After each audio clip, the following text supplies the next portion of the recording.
Guys, it's Mr. Delaney. It is May 8th, the Friday after the Friday after the Friday after the Friday after the Friday after the Friday after the Friday after the Friday that we started being not at school on Fridays, but instead in our homes trying to find a way to learn. I have here a number of poems, 1, 2, 3, 4, 5 poems for us today to read on Poetry Friday or to hear on Poetry Friday. At least one of these you will not be able to find anywhere until it comes into a brand new book in the coming months. So this is a little bit of a preview of someone's actual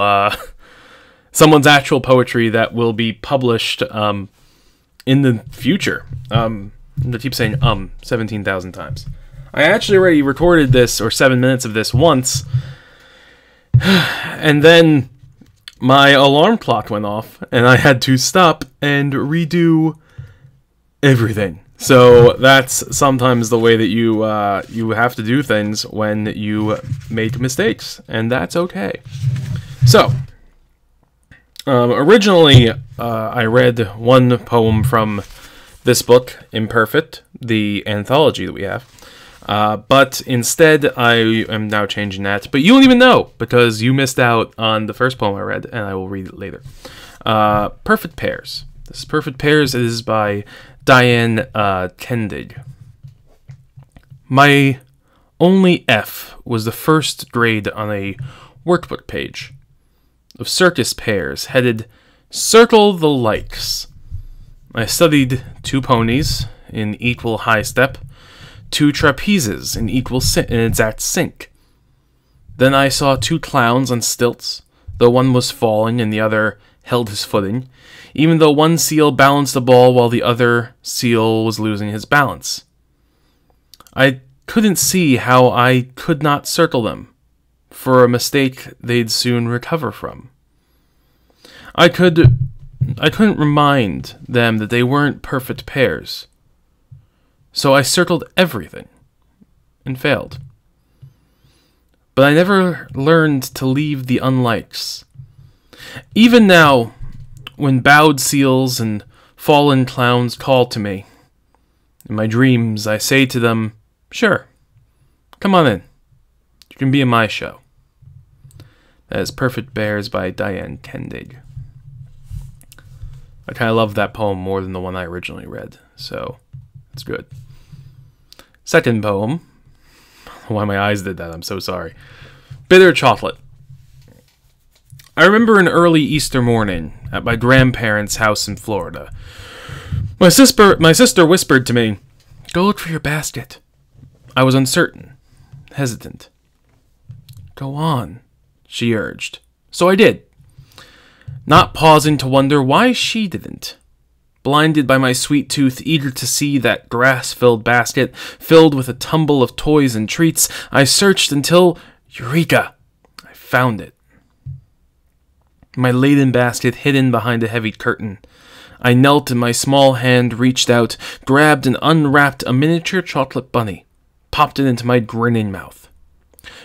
Chocolate for breakfast. Treasure in hand, I turned to see 2 dark polished shoes, planting in the plush carpet, long creased pant legs attached. Slowly I rose, basket dangling in my hand. I looked up, to see my grandfather's face, stern and frowning. Disappointment writ large. "What are you doing?" he rumbled. "You're not supposed to look for your basket yet." In an instant, my delight melted as completely as the chocolate in my mouth. It left a lingering, bitter taste. That was Bittersweet by Molly Hogan. Now, continuing with Jacqueline Woodson. There was an argument that some of these poems, you shouldn't read some of these poems. And I understand that feeling, but there's some poetry in this where it's just wonderful. And I feel like it really teaches us a story in how to better understand ourselves, and that our situations are not just our own, if that helps. We already read Writing 1 here. We read it last week, where Jacqueline Woodson points out of the idea, the problem that she has with writing, where she has the ideas in her head, but she can't get them down on paper. Well, this is how she processes writing, how she processes how she learns, her process and how she learns how to write. And it's called Writing Number 2. On the radio, Sly and the Family Stone are singing Family Affair. The song turned up because it's my mother's favorite, the one she plays again and again. You can't leave 'cause your heart is there, Sly sings, but you can't stay 'cause you've been somewhere else. That song makes me think of Greenville and Brooklyn, the two worlds my heart lives in now. I am writing the lyrics down, trying to catch each word before it's gone. Then reading them back out loud to my mother. This is how I'm learning. Words come slow to me on the page until I memorize them, reading the same books over and over, copying lyrics to songs from records and TV commercials, the words settling into my brain, into my memory. Not everyone learns to read this way. Memory taking over when the rest of the brain just stops working. But I do. Sly is singing the words over and over as though he is trying to convince me that this whole world is just a bunch of families like ours, going about their own family affairs. Stop daydreaming, my mother says. So I go back to writing down words that are songs and stories in whole new worlds, tucking themselves into my memory. Brown Girl Dreamin', wonderful book. And now I've got a poem that will most likely be in a book, and probably in the next few months or maybe a year. I know that there is a illustrator that has been contacted, so that way all of these kind of get little nice, drawings to them. This is by a poet that is out of New Jersey. His name is David Groveman. I have once, at a poetry reading a very long time ago, I once decided to announce him not as David Groveman, but as David Grossman, and he has never let me live it down. This is called Rainy Day.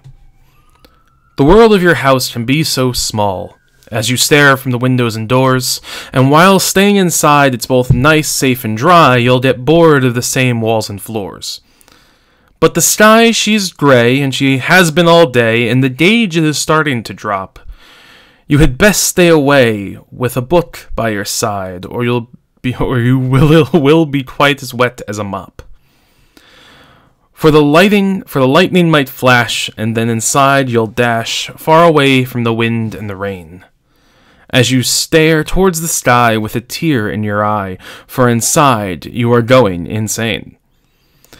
You'll be shut up all day, so devoutly you'll pray for the least bit of pleasure or fun. But it just makes you wince, for it's been eons since your last recall of seeing the sun. From the corner of your eye, you can turn to the sky. Might there now be a break in the clouds? You then stomp and you shout, waving arms all about. Could the sky now be shedding her shrouds? Yes, it's true, you exclaim. There's an end to the rain, and the sky bends from gray into blue. Feeling free from despair, you get up from your chair. Finally, there'll be something to do. You throw open your door, looking out, there is more, so you straighten up tall from your slouch, but you recall with dismay that new show's on today, so you quickly return to your couch. Little fun poem and rhyme scheme. That is Rainy Day by David Groveman. And now, our final poem. I didn't say at the beginning of this one. I said at the beginning of the last one. I wanted to keep this lower, below 15 minutes. It was already 10, and I know it's really long for you guys. I'm so sorry. This will be going up whenever it's done. I started this at 8:30 in the morning on this Friday the 9th. It will be a moment of... you'll either get this, if you're subscribed to me, this early, or you'll get it at 9:30 if you're in my class, where you will see... it'll be posted at 9:30 with the rest of the assignments for today. So, this is a poem by a poet who I love, but is very ridiculous. And his poetry is not always meant to be read aloud, especially in this consistency. But Charles Bukowski is one of my favorite poets. I have a shirt with his face on it. And this is a poem that I can read to you, and it is called The Laughing Heart. Your life is your life. Don't let it be clubbed into dank submission. Be on the watch.